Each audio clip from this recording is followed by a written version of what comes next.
بیان کیا جائے، مختصراً بیان کیا جائے۔ امت مسلمہ کی تشکیل نو کی جد و جہد اس لیے شروع کی گئی کہ مسلمانوں نے دین کے اصول سے انحراف کر لیا،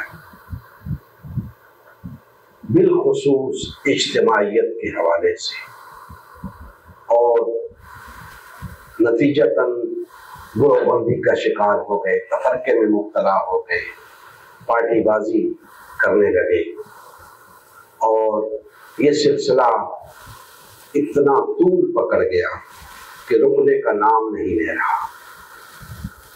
لہذا ہم نے اس تفرقے اور پارٹی بازی کے سیلاب کے سامنے بند کرنے کے لیے امت مسلمہ کی تشکیل نو کا نعرہ لگایا، اور ایک فکر قرآن و سنت کی روشنی میں عوام الناس کے سامنے رکھی کہ بھائیو، جو روش آپ نے اختیار کر لی ہے اس کا نتیجہ سوائے تباہی و بربادی کے کچھ نہیں۔ قرآن و سنت ہم سے تقاضا کر رہے ہیں کہ اس روش سے باز آیا جائے، یعنی تفرقے اور پارٹی بازی کو ترک کیا جائے اور وحدت اختیار کی جائے، اور وحدت بھی کس قسم کی، یعنی وہ امت بنا جائے، وہ جماعت بنا جائے، وہ گروہ بنا جائے جس کی تشکیل نبی کریم صلی اللہ علیہ وآلہ وسلم نے فرمائی تھی۔ گویا آپ کی تشکیل کردہ جماعت کو، آپ کی تشکیل کردہ امت مسلمہ کو بحال، فعال اور منظم کرنے کی جدوجہد شروع کی جائے۔ ہم نے یہ دعوت رکھی عوام الناس کے سامنے، اور پھر اس کی روشنی میں وہ تمام چیزیں پبلکلی ہم نے بیان کر دی کہ یہ امت مسلمہ کی تشکیل نو کیوں ضروری ہے، دین نے ہمیں وحدت کی تعلیم کیوں دی ہے، دین ہمیں تفرقے سے کیوں روکتا ہے۔ تو اس کی روشنی میں جو چیزیں سامنے آتی گئیں، وہ سب سے پہلے تو یہ تھی کہ اسلام ہمیں ایک جماعت، ایک امیر اور ایک ریاست کا درس دیتا ہے۔ یہ ایک بنیادی اور اصولی بات ہے، اس سے انحراف ممکن نہیں، اور اگر اس سے انحراف کریں گے تو نہ صرف تفرقہ اور پارٹی بازی جنم لے گے، بلکہ مسلمانوں کی قوت منتشر ہو جائے گی، مزمحل ہو جائے گی، جو ہو چکی ہے۔ اگر ہم اس مزمحل قوت کو، اس طاقت کو مجتمع کرنا چاہتے ہیں تو ہمیں امت مسلمہ کی تشکیل نو کرنی ہوگی، اسے بحال، فعال اور منظم کرنا ہوگا، اس کے سوا چارہ نہیں۔ اس کے لیے ہم نے بہت ساری باتیں کی قرآن و سنت کی روشنی میں کہ امت مسلمہ کی تشکیل نو کی جد و جہد کے دوران امت مسلمہ نام سے یا امت مسلمہ کی تشکیل نو کے نام سے کوئی رجسٹریشن نہیں ہوگی۔ امت مسلمہ اللہ اس کے رسول کی جماعت ہے، ہم اسے کسی ایسے نظام کے تھرو رجسٹرڈ نہیں کروائیں گے جو اللہ اس کے رسول کو سپریم اتھارٹی نہیں مانتا، لہذا اس کی رجسٹریشن نہ ہم نے کروائی، نہ کروانے کا ارادہ ہے، اور نہ کروائیں گے۔